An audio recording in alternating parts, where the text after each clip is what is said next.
Bismillahirrahmanirrahim. Assalamualaikum warahmatullahi wabarakatuh. Maaf ya.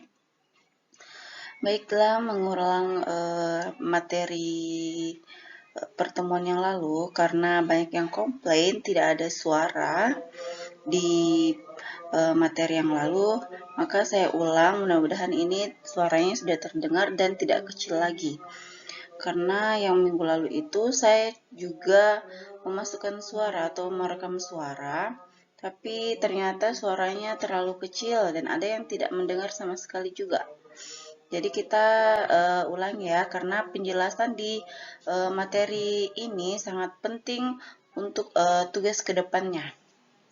Baik, kita langsung saja. Teknik melakukan panggilan telepon. Jadi di sini ada dua, selain peralatan telepon yang akan digunakan, kita harus menyiapkan dua alat ini juga. Jadi seorang bagian administrasi atau sekretaris kantor itu harus memiliki dua format ini di meja kantornya. Jadi dua format itu ada block note sama lembar pesan telepon. Jadi kalau kalian kurang jelas melihat dua format ini karena format ini sangat berguna, kalian boleh search di Google format block note dan format lembar pesan telepon atau biasa disingkat dengan LPT. Jadi saya ingin menjelaskan bagaimana cara pengisian block note dan LPT ini. Jadi block note dan LPT ini digunakan baik bagi seorang yang menerima telepon maupun yang hendak melakukan panggilan telepon. Jadi kita ambil contoh saja dulu ya, yang seorang sekretaris atau bagian administrasi itu menerima panggilan telepon. Jadi seorang sekretaris itu ketika menerima panggilan telepon, hal pertama yang harus disiapkan itu ini block note-nya. Jadi selain pulpen, ini block note juga harus disiapkan terlebih dahulu. Jadi block note itu terdiri atas cuma dua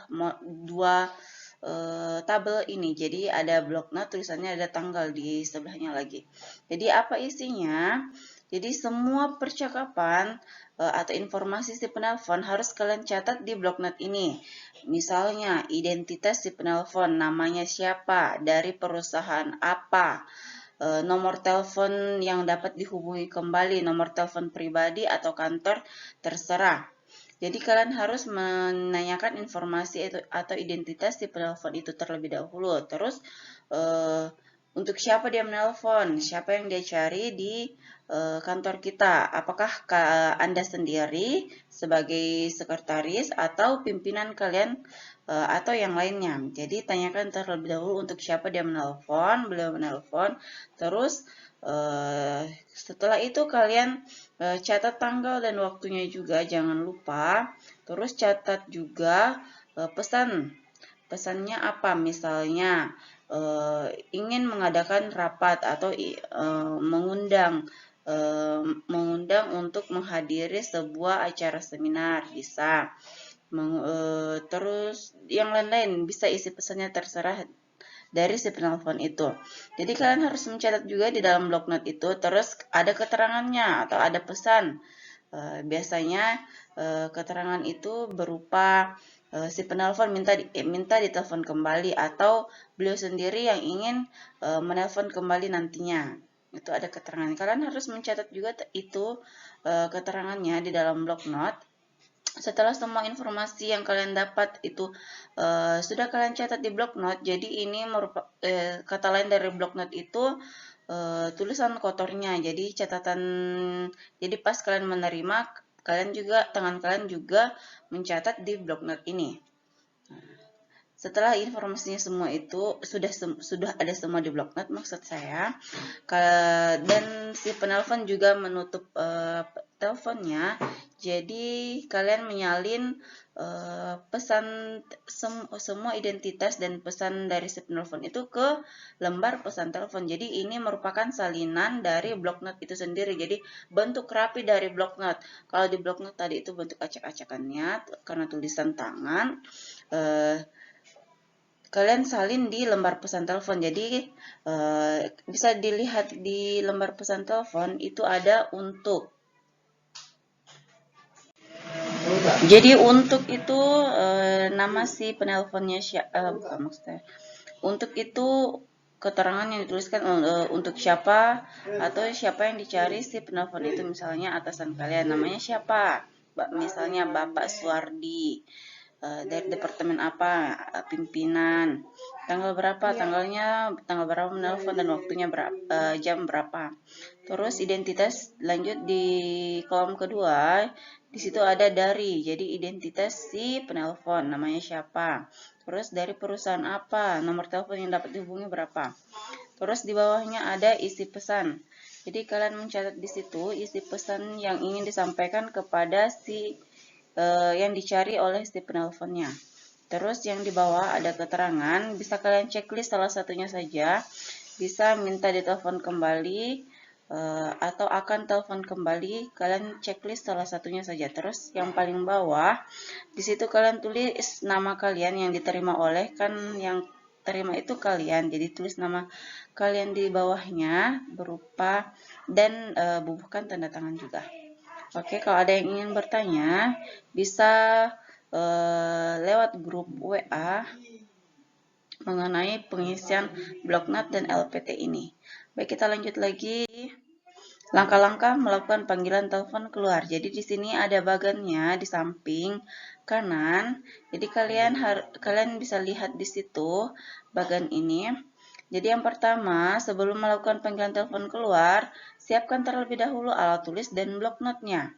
Jadi tujuan kalian melakukan panggilan telepon keluar itu ada dua. Ada yang menerima permintaan dari atasan atau pimpinan, ada yang kalian keperluan administrasi kalian sendiri. Jadi kalau keperluan administrasi kalian sendiri sampai di situ saja karena kalian yang handle semua. Ini yang ingin saya jelaskan itu yang bagiannya melakukan panggilan telepon karena permintaan dari atasannya. Jadi sebelum kalian melakukan panggilan telepon, kalian catat dulu nomor telepon yang hendak dihubungi. Namanya, instansinya, bagian apa, jabatan, dan lain-lainnya. Sampai di pesan yang ingin disampaikan apa. Setelah itu, kalian melakukan panggilan telepon.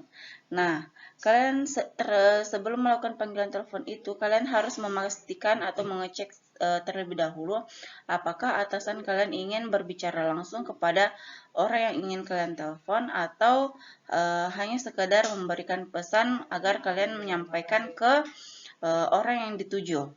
Jadi kalau atasan ingin berbicara langsung, silahkan langsung sambungkan ketika teleponnya sudah terhubung dengan pihak terkait.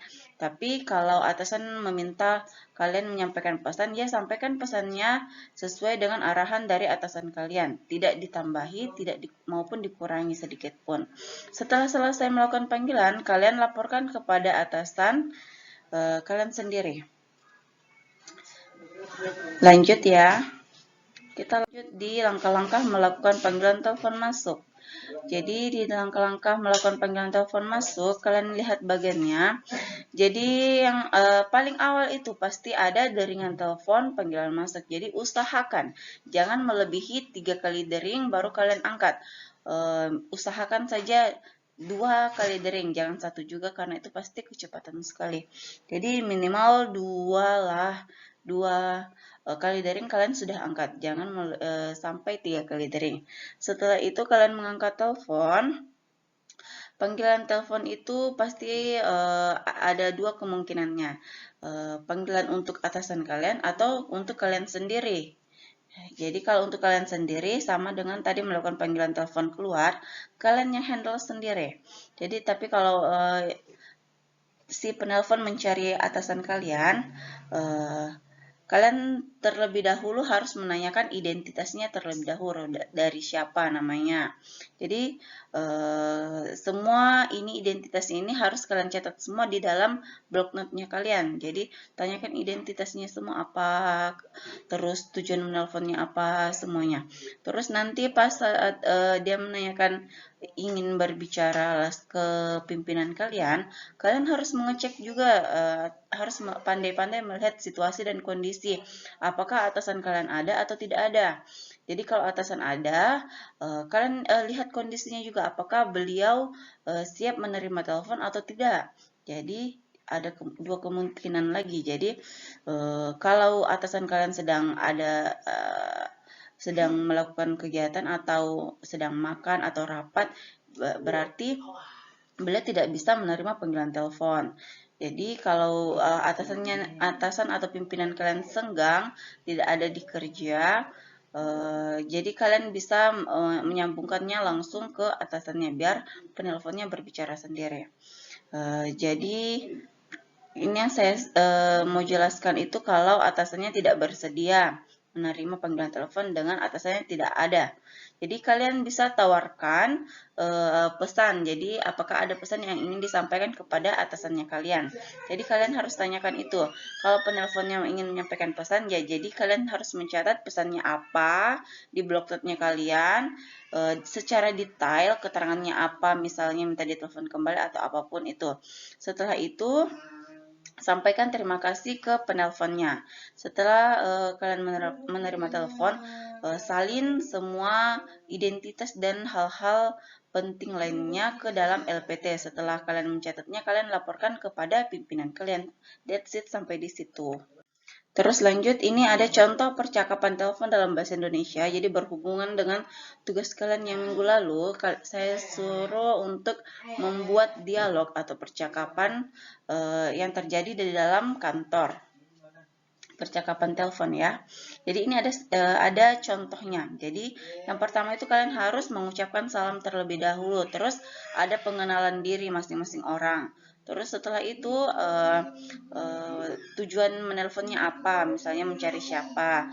Terus sampaikan pesan teleponnya apa, terus keterangannya apa, terus salam penutup dan ucapkan terima kasih.